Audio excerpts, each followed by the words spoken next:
Assalamualaikum warahmatullahi taala wabarakatuh. Apa khabar semua murid yang Ustaz kasihi sekalian? Apa khabar? Ustaz harap semua berada dalam keadaan yang sihat walafiat, terhindar daripada COVID-19. Jadi kita semua mesti patuhi semua SOP yang telah ditetapkan oleh Kementerian Kesihatan Malaysia. Duduk di rumah, jaga penjarakan, jangan pergi ke tempat yang sesak-sesak. Okey. Pada minggu lepas kita dah belajar dengan Ustazah Hafizah nama-nama acara sukan di sekolah. Jadi kita dah menyebut dan juga kita dah menulis perkataan acara sukan di sekolah. Jadi minggu ini kita akan teruskan lagi dalam topik yang sama, sukan di sekolah. Namun pada muka surat seterusnya, ini buku teks kamu. Siapa yang dah dapat buku teks boleh rujuk buku teks. Siapa yang belum boleh tengok video yang Ustaz tayangkan ni. Okey, ini tajuk yang kita belajar pada minggu yang pertama. Kalau kamu ingat, kita belajar tentang hari sukan sekolah, Al-Yawm Ar-Riyadi Al-Madrasi, hari sukan sekolah. Macam-macam acara yang kita dah sebut. Salah satunya Sibakul Jari, lumba lari. Apa lagi yang ada dalam ni? Sibakul Jari bil Hawajiz, lumba lari berhalangan dan lain-lain. Jadi minggu ni kita akan belajar topik yang seterusnya dalam tajuk yang sama, iaitu kita nak belajar bagaimana nak membezakan huruf sin dan huruf shin. Huruf sin dan huruf shin. Kalau kamu tengok yang atas tu adalah huruf sin, yang bawah tu huruf shin. Jadi menyebut kedua-dua huruf ni tidaklah begitu susah. Sebutan di antara sin dan shin pun juga berbeza. Jadi Ustaz harap kamu dapat membezakan di antara kedua huruf ini. Huruf yang pertama iaitu huruf sin. Sin.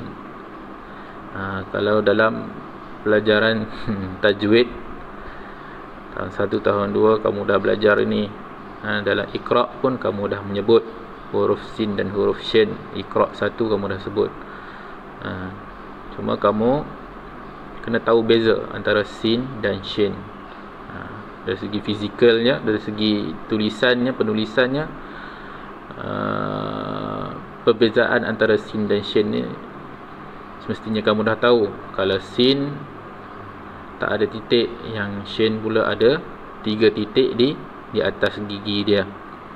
Okey, itu perbezaan antara fizikal sin dan shin. Sebutan juga berbeza. Sin dan shin. Shin sebutan dia ada huruf Y. Kalau dalam bahasa Melayu kita ada letak huruf Y selepas huruf S tu, shin. Kalau sin dia tak ada huruf Y. Jadi apa maksudnya? Maksudnya huruf shin ini dia bunyi dia lebih tebal daripada huruf sin. Okay, seterusnya kita tengok apa yang diceritakan dalam buku ni. Apa yang diceritakan, apa perkataan yang berkaitan dengan huruf sin dan huruf shin. Jadi kalau kamu boleh tengok, kita tengok dulu yang mula-mula, huruf sin. Apa ayat yang diberi? Zara Sa'idun wa Muhsin Madinatal Qudsi wa ba'da usbu' zahaba ila Suriya li ziyarati Su'ad. Apa maksud dia? Maksudnya mestilah kamu dah tahu sebab Ustaz dah tulis dekat situ maksud dia. Di sini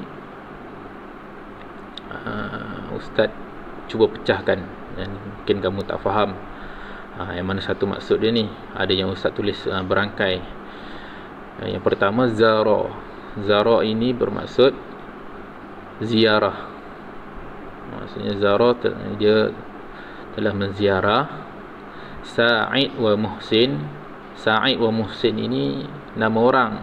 Sa'id itu nama seorang yang murid yang kedua tu Muhsin dan Muhsin. Wa itu maksudnya dan. Sa'id dan Muhsin ke mana? Madinah. Madinah itu adalah maksudnya bandar. Kalau atas tu maksud dia tu kamu terbalikkanlah. Madinah itu maksudnya bandar. Al-Qudsi. Al-Qudsi lah. Apa maksud Madinah Al-Qudsi ni? Ini adalah tempat, kalau sekarang kita sebut Jerusalem. Jerusalem. Di mana di Palestin ataupun di sekarang ni di bukan negara lah, Israel. Di Israel. Pada asalnya ia adalah sebahagian daripada Palestin, tapi sebabkan kekejaman, kerakusan kaum Israel ni, dia dah rampas tanah ini, rampas kota suci ni. Ada apa dekat sini? Ini ada Masjidil Aqsa. Jadi dia orang pergi melawat. Sa'id dan Muhsin ini pergi melawat ke Masjidil Aqsa. Jadi dalam ayat yang pertama ini, apa yang kamu lihat? Apa yang dia cuba highlightkan, apa yang cuba ketengahkan kat dalam ayat ini? Kalau kamu boleh nampak, ada huruf yang warna hitam dan ada huruf yang berwarna merah. Huruf yang berwarna merah itu adalah huruf sin. Huruf sin itu bagaimana kamu menyebut? Kalau baris atas sa lah kan, baris bawah si, baris depan su. Jadi kamu kena pandai menyebut ataupun mahir menyebut huruf sin. Zara Sa'id wa Muhsin Madinatul Qudsi. Melawat Sa'id Sa'id wa Muhsin sin Madinatul Qudsi. Bagaimana pergerakan lidah bila kamu menyebut sa ni, sa dan sin? Dia posisi lidah itu mestilah di hujung, di gigi atas. Sa'id sin. Hujung lidah bertemu dengan gigi. Zara Sa'id wa Muhsin Madinatul Qudsi. Qudsi. Si itu pun, Qudsi itu pun ada huruf sin. Kita sambung lagi ayat yang seterusnya. Wa ba'da, dan selepas. Wa ba'da maksudnya selepas. Usbu'in, seminggu. Usbu'in, ada huruf sin tak? Ada. Di mana? Di perkataan usbu'. Selepas huruf alif ada huruf sin. Usbu', tapi sin dia sukun, sin dia mati. Usbu'. Zahaba, mereka pergi. Ila tu maksud dia ke. Saya tak tulis itu, kamu tulis sendiri dalam kunota kamu. Suria ni di Syria. Ada tak perkataan sin? Ada huruf sin pada perkataan Syria. Suria li ziyarati, untuk menziarahi. Li itu maksudnya untuk. Ziyarati, menziarah. Su'ad ni siapa? Su'ad ni apa? Su'ad ni adalah nama kawan dia lah mungkin. Su'ad. Ada tak perkataan sin? Ada. Dalam perkataan nama Su'ad tu, huruf yang pertama Su'ad. Okey, habis untuk huruf sin. Seterusnya kita lihat ayat yang seterusnya, apa yang diceritakan untuk perkataan yang mengandungi huruf shin. Huruf shin macam yang Ustaz sebut tadi, dia tebal sikit. Shin maksudnya tengah-tengah lidah kamu tu menyentuh langit. Shin. Mana ada tengah lidah, dia tepi lidah bertemu dengan shin. Asy-syu'uru bil fawzi syai'un jamil. Asy-syu'ur bil fawzi syai'un jamil. Faqad faza asy-syihabu bil midaliyah az-zahabiyah fi syaddil habli. Asy-syu'ur, apa maksud asy-syu'ur? Asy-syu'ur maksudnya perasaan. Ada tak dalam perkataan ni huruf shin? Ada, yang berwarna merah. Asy-syu'ur, syu, yang berbaris hadapan. Bil fauzi, dengan kemenangan perasaan, dengan kemenangan perasaan memenangi sesuatu. Asy-syai', sesuatu. Jamilun, sesuatu yang cantik. Kalau dalam bahasa Arab tu, kalau dalam bahasa Melayu tu kita sebut sesuatu yang menyeronokkan, walaupun maksud dia tu jamil, itu maksudnya cantik.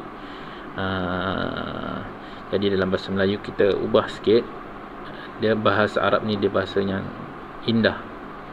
Kita sebut sesuatu yang indah itu, bila kita terjemahkan dia dalam bahasa Melayu, dia boleh merubah maksud yang kataan yang lain yang lebih sesuai. Syai'un jamil, sesuatu yang menyeronokkan. Faqad faza Shihabu bil midaliyah, setelah dia telah memenangi, setelah dia memenangi, faqad faz, memenangi. Shihab ini adalah nama tu lelaki yang pakai baju warna merah tu di rumah merah. Setelah memenangi Shihab bil midaliyah, medal, dengan medaliyah, medal. Az-zahabiyah, emas, maksudnya emas. Fi syaddil habli, fi syaddil habli. Syaddil habli ni yang kita dah belajar minggu lepas. Ustazah Hafizah pun ada menyebut syaddil habli ini maksudnya tarik tali. Jadi dalam perkataan yang kedua ini ada tak huruf shin? Ada. Pada perkataan apa? Shihab, pada nama budak lelaki yang pakai warna merah tu. Dalam perkataan tu ada huruf shin, shihabun, shihab nama dia. Yang kedua pada perkataan tarik tali, syaddil habli, syad, huruf sya, syaddil habli. Okey. Seterusnya dalam cerita yang ketiga ini, apa yang dikatakan dalam buku ni? Hiwayatul su'ad, hobi. Hiwayah itu maksudnya hobi. Su'ad wa syukriyah. Su'ad ni tadi nama murid tadi, dan syukriyah pun nama murid juga. Su'ad dan syukriyah. Ar-riyadah, beriyadah. Hobi Su'ad dan syukriyah ni riyadah. Itulah tu yang dalam gambar tu, yang rumah hijau tu. Ada tak huruf sin dan shin? Ada dalam perkataan nama Su'ad dan syukriyah. Yang kedua, ayat yang kedua, fil yaumir riyadhi al-madrasi, pada al-yaum, hari ar-riyadhi, sukan, al-madrasi, sekolah. Tashtarikani, mereka berdua ini menyertai. Tengok ada alif nun di ujung, maksudnya ada dua orang, bermaksud dua orang. Tashtarikani, mereka berdua. Fi, mereka menyertai. Fi, dalam acara, maksudnya dalam acara lah tu fi. Sibaqil jari, lumba lari. Wasyaddil habli, dan tarik tali. Okey. Dalam ayat yang kedua ni ada ke tidak huruf sin dan huruf shin? Ada pada perkataan al-madrasi, sekolah tu. Mana huruf si tu, yang huruf sin yang berbaris bawah, madrasi, si yang berwarna merah. Ada lagi, ada pada perkataan sibaqi, lumba, sibaqi. Jumpa pada perkataan lumba lari tu ada huruf sin yang berwarna merah dan berbaris bawah, si. Sibaqil jari. Kemudian ada lagi huruf sin dan shin dalam ni, ada pada perkataan syaddil habli, tarik tali. Syaddil habli, tarik tali. Ada huruf apa? Huruf shin. Ada lagi? Ada, tapi dia tak warnakan merah. Kemudian dia huruf yang sukun, huruf yang mati. Pada perkataan apa? Mana? Tashtarikani. Bila dia mati, sebutan tebal tu masih ada tashdalika ni, huruf shin tashdalika ni. Okey, itu adalah perbezaan antara sin dan shin dalam muka surat 4 dalam buku teks kamu.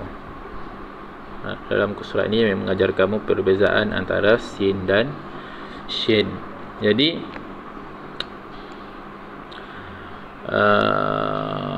tak susah untuk kamu membezakan antara kedua ni. Bukan satu perkara baru, dan kamu pun telah menyebutnya berulang-ulang kali daripada tahun 1 sehinggalah tahun 6 kamu dah menyebut perkataan ni. Walaupun bukan di dalam buku, kamu juga ada menyebutnya di dalam Al-Quran ataupun Iqra' yang kamu baca setiap hari. Pasti kamu akan menjumpa huruf sin dan huruf shin. Jadi penting bagi kamu membezakan antara kedua-dua huruf inilah. Supaya apa, dalam bahasa Arab bila kamu tertukar titik, dia boleh mengubah maksud asal perkataan tersebut. Jadi apa tugasan dia? Tugasan dia Ustaz nak bagi kepada kamu pada WhatsApp yang saya akan bagi nanti. Okey, itu saja video pembelajaran dari sekolah untuk kamu. Jadi Ustaz harap kamu duduk di rumah, buka video ni, tenung, dengar dan sebut perkataan yang Ustaz sebut, ulang semula supaya kamu mahir dan hafal perkataan-perkataan baru bagi kamu. Contoh, kamu belum pernah menjumpa perkataan Madinah, jadi kamu tulis dalam buku tulis Madinah, kamu tulis maksud dia apa. Madinah maksudnya bandar, hafal. Dalam subjek bahasa ni kamu kena banyak menghafal. Okey, sekian dulu daripada Ustaz. Wabillahi taufiq wal hidayah. Wassalamualaikum warahmatullahi taala wabarakatuh.